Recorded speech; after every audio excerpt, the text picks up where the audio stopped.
Happy Tuesday, Gina here with your April 7th market update.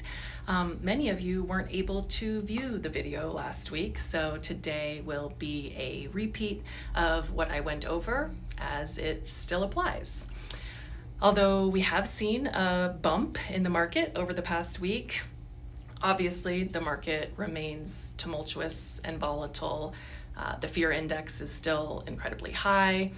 And of course, as you all know, much of this is due to the geopolitical uncertainty and overall uncertainty in the markets. So today, instead of discussing technicals or fundamentals of how the market is behaving, I am going to focus on reminding everybody of the big picture, as it really tends to get lost in these moments. So, of course, it is normal to be concerned about the recent market pullback, and I'm not in any way trying to minimize that sentiment. I know it does not feel good to pull up accounts and see a drop in value. However, having been through so many of these before, I have found that it is critical to be reminded of that big picture. So I want to emphasize that all of you have your own risk tolerance and asset allocations for a reason, and this time right now is one of those reasons.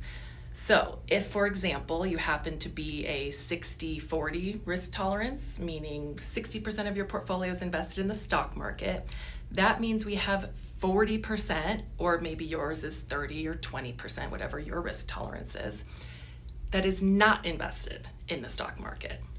And that portion is specifically designed to reduce risk and help stabilize the portfolio. If this uncertainty continues, or heaven forbid it gets worse, that less volatile portion is what allows us time to let the equity side of the portfolio work itself out. For many of you, that portion is potentially years of dollars that we can go to access for liquidity and provide us that time. Also, for those of you who are feeling nervous, just please remember the significance of your risk tolerance, that we designed it for a reason, and that reason is specifically for these periods of uncertainty and downturns. As always, if you have questions on your specific situation, don't hesitate to reach out and give us a call.